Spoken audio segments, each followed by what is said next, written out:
Assalamualaikum warahmatullahi wabarakatuh. Kami peserta Latsar CPNS BPSDM Kementerian Dalam Negeri dari instansi pemerintah Kabupaten Brebes dan pemerintah Kabupaten Kebumen. Kami sub kelompok 2 dari kelompok 3 kelas A4. Terdiri dari Nelly Artadewi, Nafa Atsania, Nur Fitriani Anggi Saputri, dan Surwati. Ibu Tri Risma hari ini adalah anak ketiga dari 5 bersaudara dari pasangan Muhammad Juzaini dan Siti Mujiatun. Ia dilahirkan di Kediri, Jawa Timur pada tanggal 20 November 1961. Masa kecil Ibu Risma lebih banyak dihabiskan di Kediri. Ibu Tri Risma hari ini menikah dengan Bapak Joko Sabto Aji dan dikaruniai 2 orang putra-putri bernama Fuad Bernardi dan Tantri Gunardi.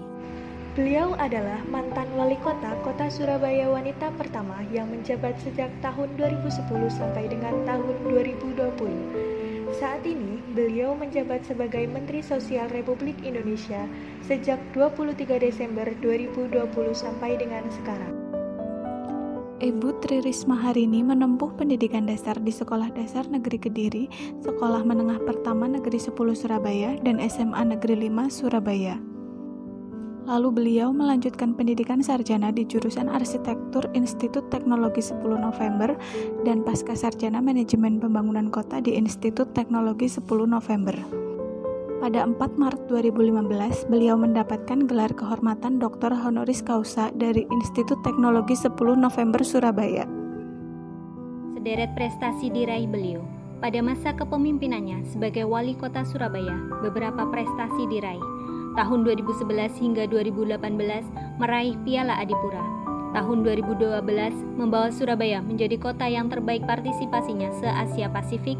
Tahun 2013 memperoleh penghargaan Future Government Awards 2013 dan Taman Bungkul meraih penghargaan The 2013 Asian Townscape Awards.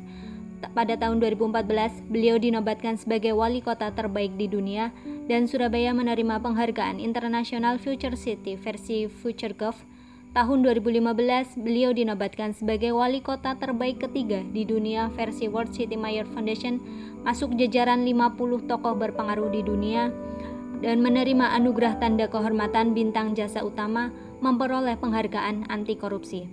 Tahun 2018, Kota Surabaya memperoleh penghargaan Lee Kuan Yew City Prize dan pada tahun 2021 memperoleh penghargaan dari Organisasi Kesehatan Masyarakat Dunia.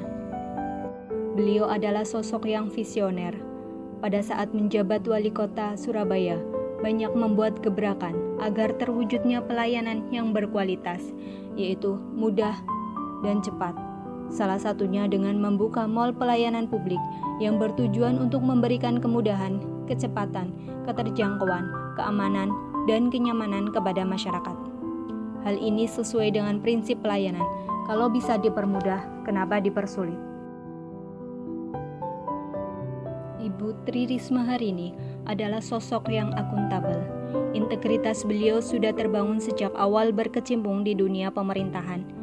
Dedikasi dan tanggung jawab yang tinggi terhadap pekerjaan dapat dilihat dari hasil kerja beliau yang hampir selalu memuaskan. Sikap tegas beliau untuk menindak tegas oknum-oknum pemberi layanan untuk mendapatkan keuntungan pribadi atau kelompok. Aksi nyata beliau dapat dilihat pada saat kunjungan beliau ke berbagai daerah menemukan beberapa kasus di mana harga komoditas yang terlalu tinggi, masalah pemaketan komoditas, dan sebagainya. Beliau akan menindak tegas terhadap oknum penyalur bantuan yang tidak transparan. Sebelum menjabat sebagai Mensos, Ibu Tri Risma hari ini sudah dikenal sebagai Wali Kota Surabaya periode 2010-2015 dan periode 2015-2020 yang selalu dilabeli dengan sosok pemimpin yang tegas pada masa kepemimpinannya. Masyarakat Surabaya mulai mengeluk-elukan dan mengidolakan sosok Ibu Risma saat ia menjadi Kepala Dinas Kebersihan dan Pertamanan Kota Surabaya di tahun 2005-2006. Sejak saat itulah namanya mulai melambung. Popularitas yang ia miliki tersebut tak ayal merupakan buah hasil dari kerja keras dan kinerja positif yang selalu ditunjukkan oleh Bu Risma dalam melaksanakan tugasnya. Hal ini bersinergi dengan salah satu sikap perilaku ASN, yaitu kompeten, yang artinya mampu melakukan sesuatu dengan baik. Ibu Risma dinilai lebih mengedepankan sisi humanis dengan menggunakan gaya bahasa retorika, restoratif, dan strategis. Gaya komunikasi ini menggabungkan aspek taktis dan komunikasi humanis. Hal inilah yang menjadikan Ibu Risma sebagai panutan banyak orang karena keharmonisannya yang terjalin antara masyarakat Surabaya dengan beliau. Contohnya, 2 minggu setelah kasus COVID-19 teridentifikasi di Indonesia, Ibu Risma dengan tanggap menginstruksikan seluruh elemen masyarakat dan para jajaran pemerintah untuk membuat protokol penyebaran virus. Selain itu, beliau juga mendatangi warga dalam rangka untuk memberikan klarifikasi bahwa Pemkot Surabaya tidak menerapkan lockdown.